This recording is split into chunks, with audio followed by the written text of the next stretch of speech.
이렇게 추워져서 혹시 뭐 감기나 뭐 많이 좀 걱정했더니 그래도 다들 건강하게 이렇게 될 수 있어서 참 감사합니다. 하나님께서는 이 죄악으로 저주받은 그런 이 세상을 향한 놀라운 계획을 세우고 계셨었습니다.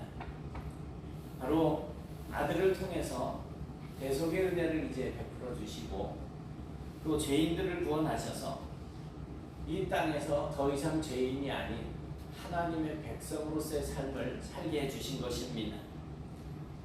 그렇다면 이 죄악 세상 가운데에서 이제 성도요 교회인 우리는 어떤 존재가 되어야지 될까? 교회는 분명히 세상에 영향력을 끼치는 공동체라고 이렇게 말씀합니다. 그런데 만약 있는 듯 없는 듯한 그런 성도는 세상에 아무런 영향력을 끼칠 수 없으므로 그 존재의 의미가 거의 없다는 것과 마찬가지가 됩니다. 지난 몇 년 동안 우리가 코로나로 인하여서 정말 전 세계가 몸살을 앓고 있지 않습니까?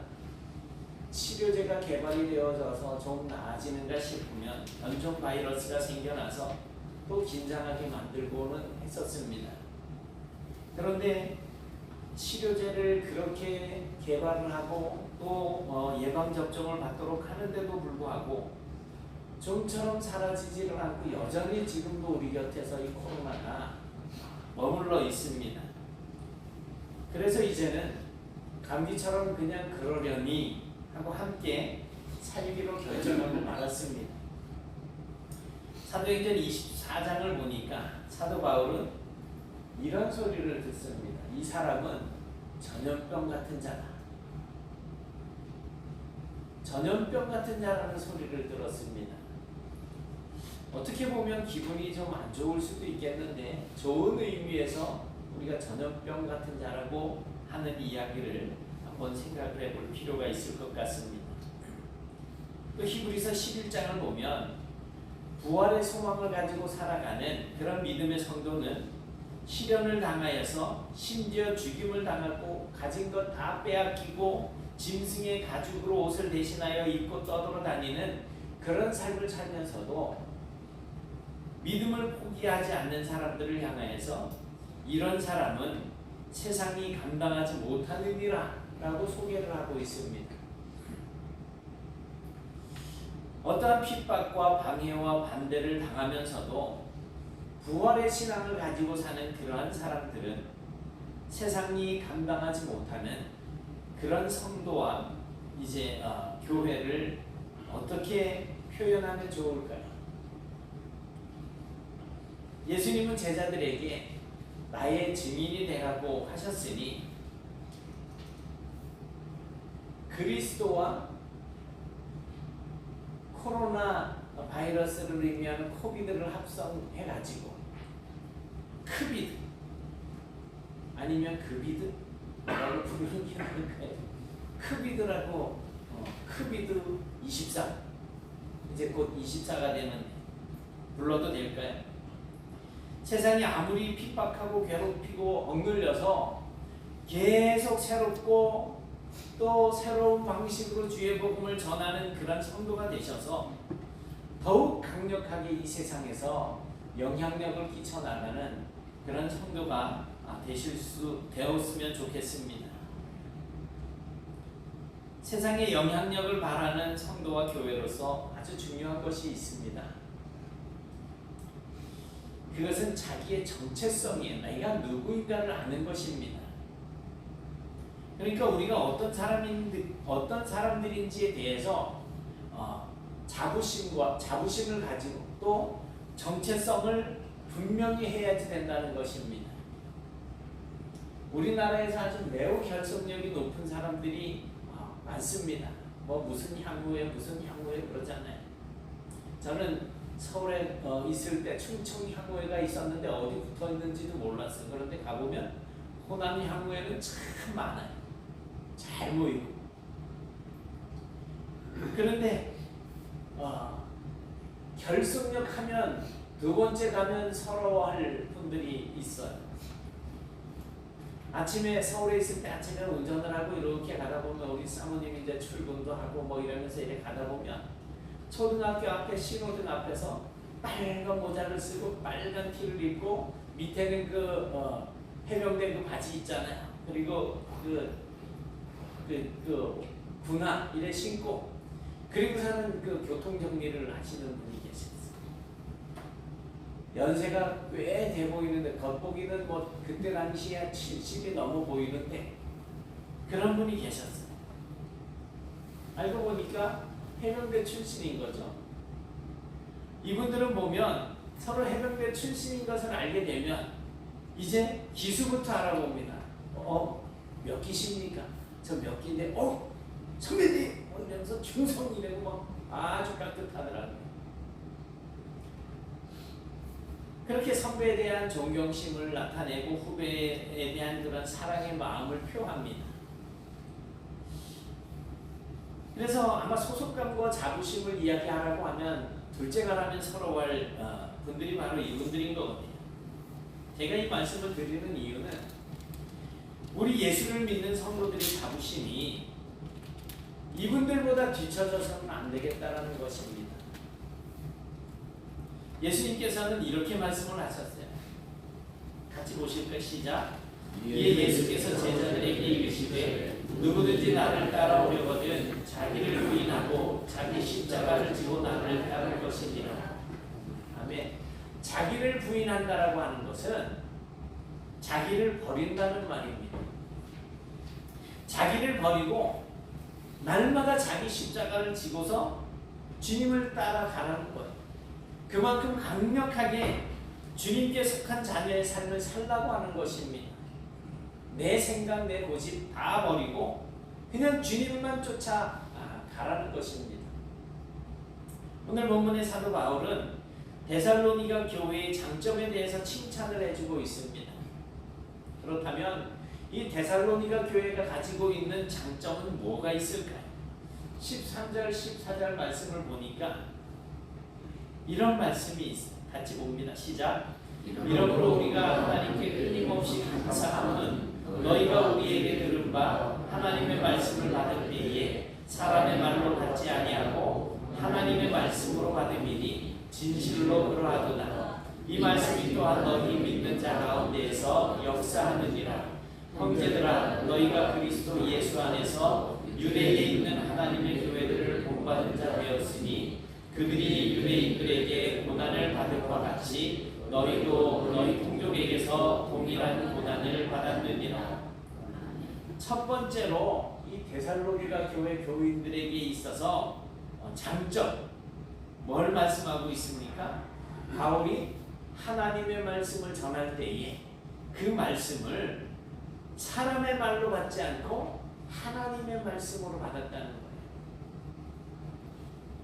목사가 오늘 설교하는데 나를 치네 이게 아니고 하나님의 말씀으로 받았다는 거예요.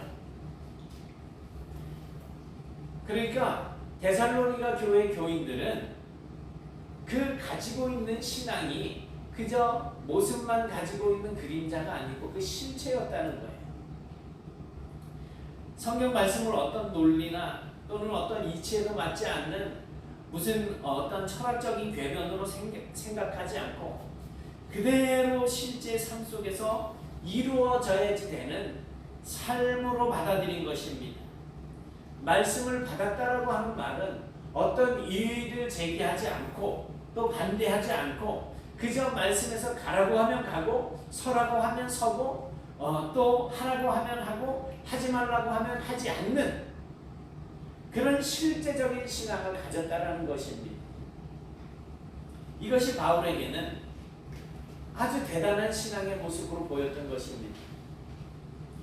그저 우리는 마땅히 하면 안 되는 거 안 하는 것인데 말씀을 가르치는 바울의 입장에서 볼 때는 정말 좋은 신앙으로 보였던 것입니다.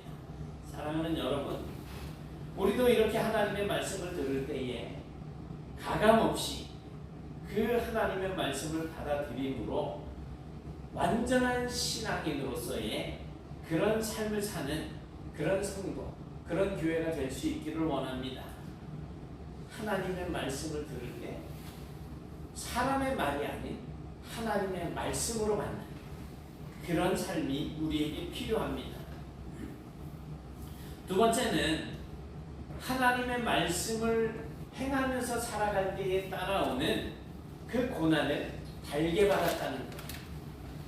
말씀대로 살려고 하면 참 힘들고 어려운 일들이 많은데 그런 것들을 다 감내했다는 것입니다. 말씀드린 것처럼 하나님의 말씀을 하나님의 말씀으로 진실로 그렇게 받아들일 수 있고 또 그것을 실제 내 생활 속에서 삶 속에서 행동으로 옮길 수도 있습니다. 하지만 만약에 그렇게 사는 것으로 인해서 나에게 견딜 수 없는 고난이 닥쳐온다면 어떻게 해야지 될까? 고난 때문에 내가 하나님의 말씀을 접어야지 될까요? 데살로니가 교회 교인들은 그렇게 하지 않았다는 것입니다. 하나님의 말씀을 진리로 받아들이고 그 진리의 말씀을 지키면서 살아가는 동안에 나에게 닥쳐오는 고난이 어떤 것이든지 그것을 감수하면서 그 말씀을 지켜냈다라고 하는 것입니다. 오늘날 한국교회는 누가 봐도 위기에 처해 있습니다. 언제부터인가 교회 안에 이렇게 모습들이 보면 전쟁터같이 이렇게 변해 있는 한국교회들이 참 많이 있습니다. 특히 대형교회들이 이런 문제들이 심각해요. 금전적으로 이렇게 배임이나 횡령 이런 일들이 비일비재하게 일어나고 있고 그로 말미암아서 서로 간의 이권 다툼이 생겨나고 있습니다. 그런가 하면 신앙으로 서려고 하고 상파전이 일어나고 있는 거예요. 그런데 오늘 읽은 말씀에 대입해서 생각을 해보자면 오늘날 이 한국교회는 정말 고난이 없어서 이러한 문제가 생겨나고 있는 것 같습니다. 사실 역사적으로 교회는 언제나 세상에서 강한 압박이 들어오고 또 고난을 받을 때 그럴 때 더 든든하게 세워져가는 그런 모습을 우리가 볼 수 있습니다. 오늘 본문에도 나와 있듯이 예루살렘 교회는 유대인들에게 많은 고난을 받았습니다. 예수를 부인하는 사람들, 유대교를 믿고 있는 그러한 사람들로부터 고난을 받은 겁니다.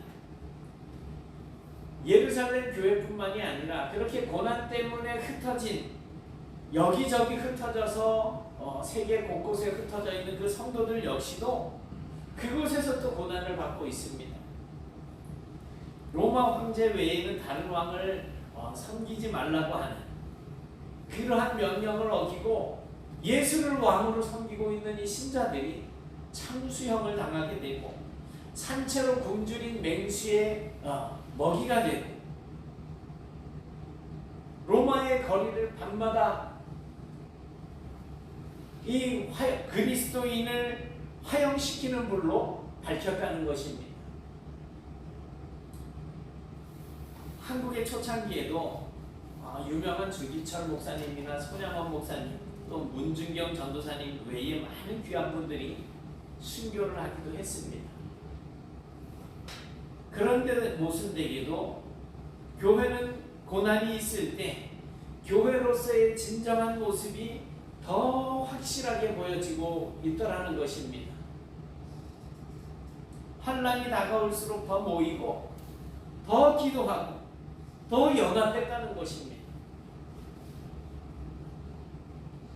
그런데 오늘날 우리 시대의 교회는 더 이상 우리가 고난이라고 생각하는 그러한 핍박이나 억압들이 사라졌습니다. 없습니다. 그런 이유 가운데 하나가 이제는 교회가 세상과 더불어서 정말 고난을 버리고 번영을 추구하고 또 세상적인 가치를 따라서 커지는 것이 성공이라고 하는 그런 생각을 머릿속에 갖게 되었기 때문이라고 생각합니다. 그래서 건물이 커지고 사람들이 많이 모이고 그곳에서 서로 교제하고 희희낙낙하면서 즐거운 그런 인생을 산다라고 생각하는 것, 거기에서 교회 문제가 발생이 되어지고 있는 것 같습니다. 오늘날 한국교회는 더 이상 고난이라고 하는 교회의 신앙의 정체성을 정제해 줄 수 있는 그런 도구가 사라진 것 같습니다. 그래서 이제는 정말 곱고 아름다운 빛깔을 내던 그런 옛날과는 달리 몸집이 거대해진 그런 공룡과 같은 모습으로 점점 바뀌어가고 있는 것입니다. 그래서 어떻게 보면 좀 무서운 말이기는 하지만 이런 문제를 해결할 수 있는 방법은 교회가 세상으로부터 박해를 받는 것이라고 생각을 합니다. 한번 생각해 보세요. 예수 믿으면 손해를 보는 시대가 되면 누가 가짜로 교회 다니면서 선도 행세를 하겠습니까? 핍박을 받고 목이 잘려져서 죽임을 당하게 된다 그러면 누가 가짜로 목사가 될 수가 있겠습니까? 제가 어느 날 이런 돌을 주워다가 장로님 이 돌 제 선물입니다 하고 받으십시오라고 드리면 받으시겠어요? 신집사님, 제가 어디 저 가까이 갔다 왔는데 이런 돌멩이를 하나 주셨는데 선물입니다 하고 받으면 받으시겠어요? 어이 감사합니다. 안 권사님은 받으실래? 안 받는데. 어머, 재홍아, 내가 주문 받을 거야 안 받을 거? 돌멩이 안 받아? 참. 솔미는 안 받아?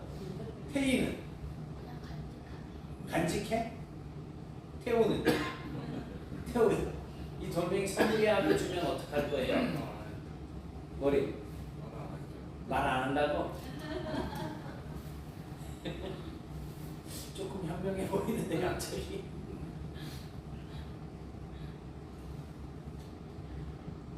이 돌에 지금 노랗게 보이는 게 금가루의 금.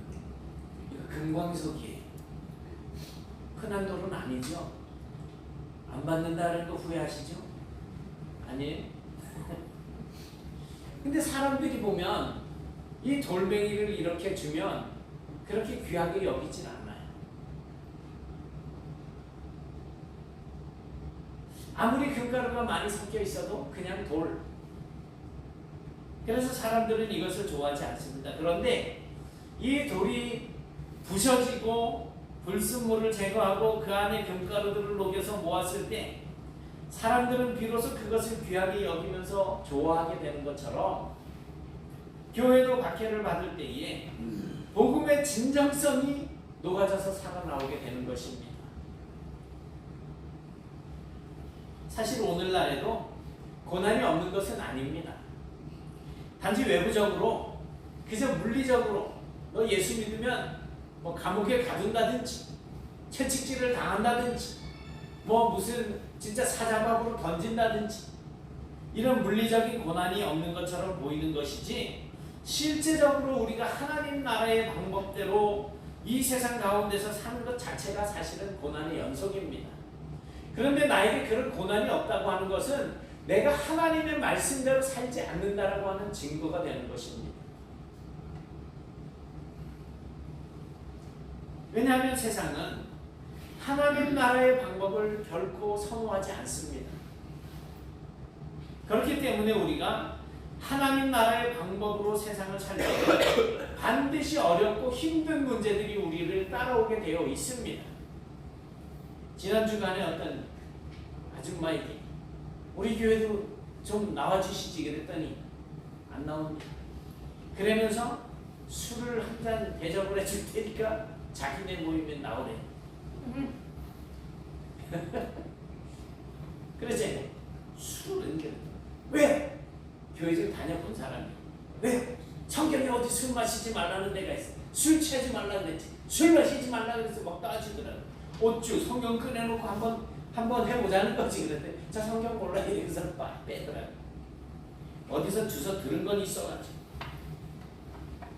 교회는 주의 말씀을 지키기 위해서 세상에서 손해보는 시대에 바로 설 수가 있습니다.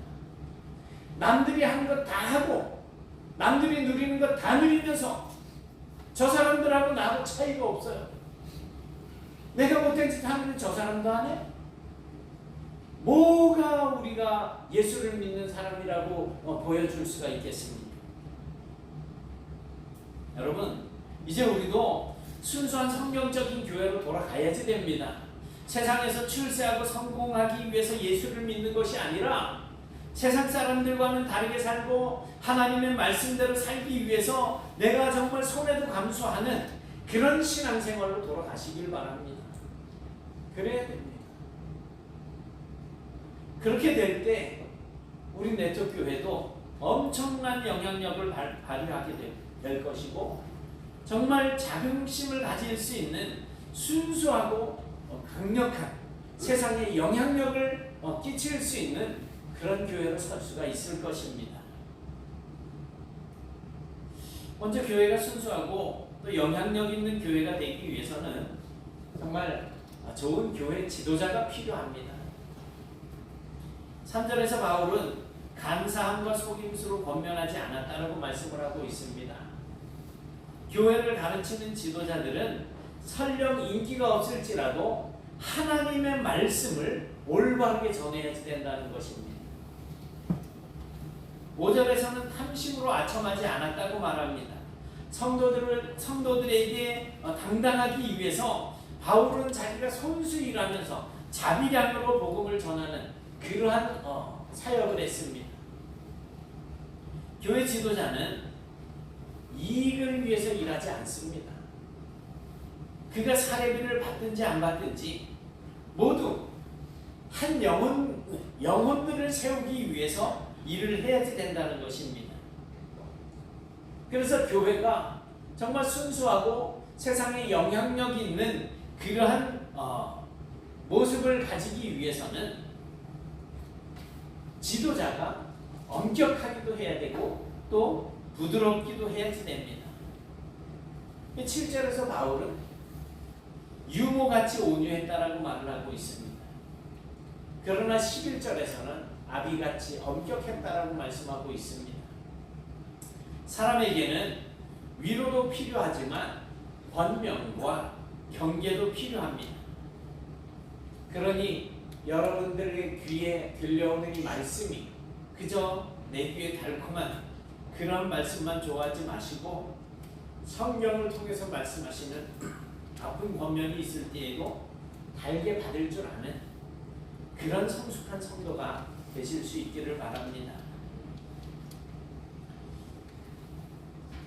정말 순수하고 영향력 있는 교회가 되기 위한 두 번째 조건은 뭐냐면 성도가 좋아야지 된다는 성도가. 초대교회 시대에 예수님을 믿는 것은 그야말로 손해보기로 작정한 그런 사람들입니다. 그러나 그들은 우리가 잠시 받는 그 환난에 경한 것이나 지극히 크고 영원한 영광에 중한 것을 우리에게 이루게 하는 줄 믿었다고 이렇게 고린도 후서 4장 17절에 보면 말씀하고 있어요. 기꺼이 그래서 손해를 감수하면서 그리스도인이 된 것입니다.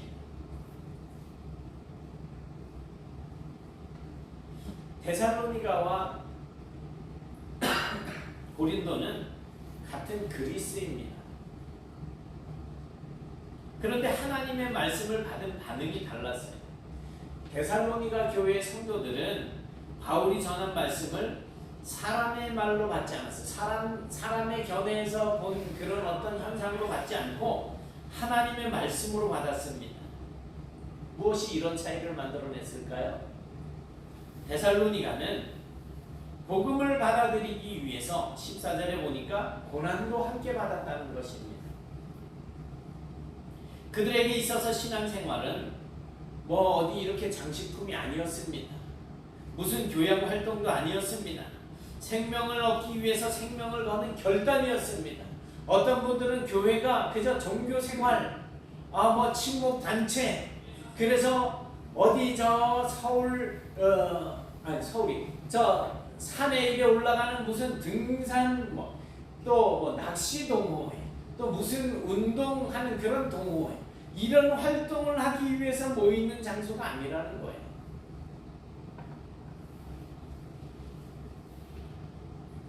하나님께서 우리에게 주시는 영생을 얻기 위해서 나의 생명을 거는 그런 결단이 있어야지 된다는 것입니다. 그래서 데살로니가 교회 성도들은 순수하고 영향력 있는 아주 강력한 교회가 될 수 있었던 것입니다. 우리 네트교회는 정말 이런 데살로니가 교회와 같은 그런 교회가 될 수 있었으면 좋겠습니다.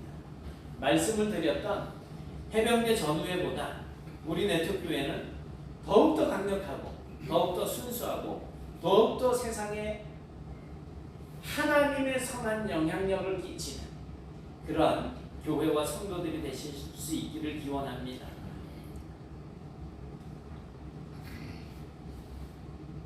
저거 읽어보세요. 슈퍼, 울트라, 코비드 5자 빼버렸어요. 크비드 24. 저기다 짱을 넣으려고 그랬는데 짱을 영어로 쓰려니까 어떻게 써야 되나 고민하다가 그냥 짱을 뺐어. 예전에 아이들하고 막 저거 슈퍼 울트라 짱 울트라 막 이러면서 내가 더 짱이야 막 이런 식으로 얘기를 하고 그런 기억이 있어가지고. 전통적으로 교회는 고난과 박해 가운데에 오히려 더 강해졌고 성장해 왔습니다. 사탄이 쫄개들 마귀들을 모아놓고 회의를 열었어요. 야, 너희들 저 그리스도인들이 믿음 생활 못하도록 좀 막아봐. 그랬더니 한 쫄개가 딱 나와가지고, 대장, 제가 저 사람들 예수 못 믿게 하려고 막 그냥 감옥에다 가다 놓고 짐승의 밥이 되게 하고 막 그랬습니다. 그랬더니 뒤통수를 딱 때리더니, 야 이 자식아, 네가 범인이구나. 너 때문에 쟤들이 더 기도하고 더 그냥 똘똘 뭉치잖아. 한 사람이 이제 이런저런 이야기가 있다가 나중에 한 사람이 딱 나와가지고 한 마귀가 나와가지고 대장한테 이야기를 하는 거예요.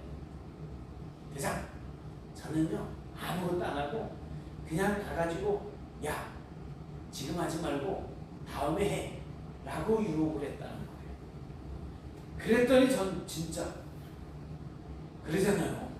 이번 주 안 나가 다음 주에 나오면 되지 이러잖아요. 그죠? 안 그래요? 그렇죠? 웃는 분들은 수상해.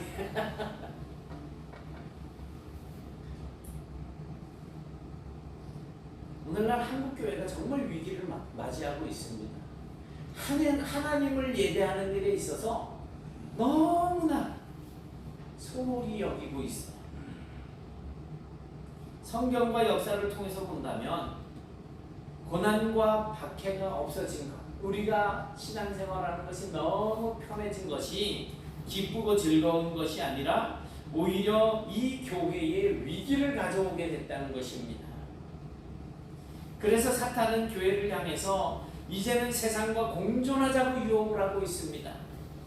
박해하지 않을 테니 세상을 향해서 너희도 공격하지 말라고 이야기하고 있습니다. 그러다 보니 예수 믿는 사람들이 죄인들을 향해서 그렇게 살면 안 된다라는 이야기를 하지 않기 시작했습니다. 그냥 묻어서 사는 거예요. 우리가 그런 말을 고마워해야지 됩니까? 내가 이 세상 신앙생활 하면서도 박해를 받지 않겠네? 고난당하지 않겠네? 기뻐해야지 되겠습니까? 아닙니다. 복음은 마태복음 13장에서 말씀하신 누룩처럼 세상을 향한 공격성이 강하고 그 전파성이 강력한 공동체입니다. 한번 보실까요? 시작. 천국은 마치 여자가 가루 소말 속에 갖다 넣어 전부 부풀게 한 누룩과 같으니라. 아멘. 전에 한번 교회에서 어떤 이제 행사를 할 때, 지금은 우리 교회를 떠나 계시지만 반죽을 해 놓으셨어요. 반죽하게 그냥 요만한 반죽하게 그만큼 이렇게 그냥 해놨어요. 새벽 예배 갔더니 이것이 이 이만한 함지밖에 그냥 꽉 차가지고 쭉 쳐져가지고 바닥까지 이렇게 늘어져 있더라. 누르게 효과예요.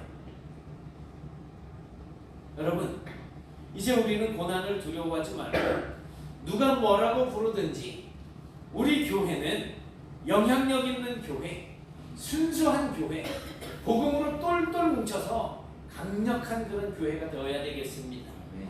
그것을 위해서 교회의 지도자들, 목사, 장로, 중직자들, 정말 뼈를 깎는 자기 성찰이 있어야 되겠고요. 또 우리 성도들 역시 세상이 주는 고난과 어려움을 즐거움으로 감내할 수 있어야지 됩니다. 해보면 알아요. 하나님의 말씀을 내가 지키면서 산다는 것이 얼마나 기쁘고 좋은 일인지. 묻어서 살다 보면 그냥 불편하고 괴롭고 고통스러운 것이 오히려 더 많습니다. 그러나 하나님의 말씀에 순종하는 삶을 살 때 우리 안에서 즐거움과 기쁨이 넘쳐나게 된다는 것입니다. 이제부터 우리는 강력한 크리스찬 바이러스, 크비드, 이 세상을 복음으로 이길 수 있고 그 영향력을 온 세계에 강력하게 펼칠 수 있는 슈퍼 울트라 코비드가 크비드가 되실 수 있기를 주님의 이름으로 축원합니다. 사랑의 하나님, 고맙습니다. 오늘 저희들이 하나님의 말씀을 듣습니다. 데살로니가 교인들은 하나님의 말씀을 받을 때에 사람의 말로 받지 아니하고 하나님의 말씀으로 받고 그 말씀을 지키기 위해서 고난도 함께 받았다라고 증언하고 있습니다. 하나님, 저희들 이 땅 살면서 하나님께서 저희들을 위해서 베풀어 주신 은혜를 기억합니다. 아들을 보내주시고 우리의 모든 죄악을 십자가에서 담당케 하심으로 저희들이 오늘날 이렇게 하나님의 자녀요 백성된 삶을 살 수 있도록 은총을 베풀어 주심을 기억합니다. 이제 이 자리에 나와서 예배하게 하심도 은혜이고 또한 저희들이 세상 살면서 하나님의 말씀대로 살다가 고난을 받는 것도 은혜인 줄 믿습니다.